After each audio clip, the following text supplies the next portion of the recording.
Hi guys, so let me explain you now how the master element function as an expansion. It starts with your master of elements, the character. It's you have three levels for this character, and during the production phase, which is the first phase of each round, this guy now produces an element token. Those element tokens right now look really ugly with this prototype. They will look awesome at the end. What it does is that this element token has to be on a building. So to explain you the game, we fast forward to my fifth round, and I already have buildings with existing elements on it. I have a brewery which didn't have one, so for this turn, I decide to take a fire element and put it on my brewery. Um, what can you do with those elements? It's my turn. Let's pretend. And there's plenty of things you can do. First of all, obviously, you can use them on your artifacts. Your artifacts are only activated with element or with your resources. And you see, I have a very fire oriented. So I have this, spending 2 fire to upgrade to give +2 in attack, or spend some resource to get extra fire element. Or here I can mix water and fire to get some bonuses. It's important to note, first of all, that the level of your master of element cap which level you can use. Because it's master level number 1, you can use the first level of the artifact.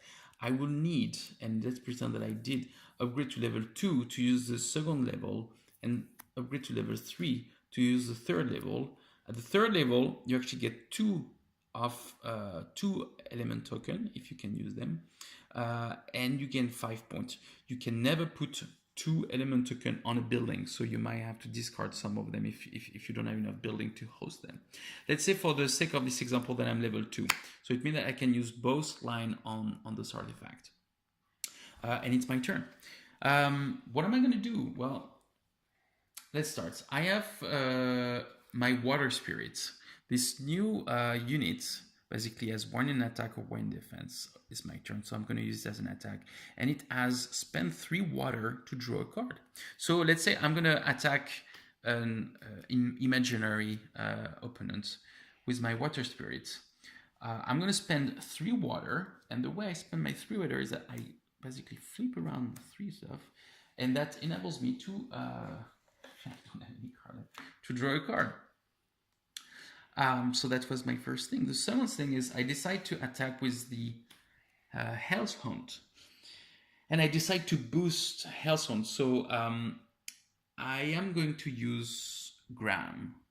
So I'm going to flip Graham, and I'm going to use the level 2 of Graham, which is 2 fire. So I'm going to take this fire, turn it around, take this fire, turn it around, and basically give +2, which now Hellsbound become a 6, to attack the tunnel of my opponent. And in a last splash, I'm going to spend a beer for the level 1 of this thing. So I'm going to flip my fire orb. I gain a fire element.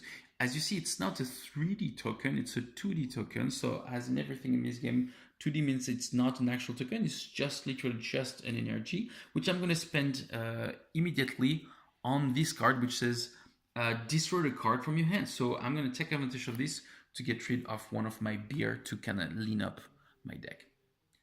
That's the basic of the game. Everything else works like before, but you have this extra combo layer on top of the units or defenses that you have. And you will have a rule book included with this video. If you have any question, don't hesitate to call me. Thank you guys, and I hope you enjoy.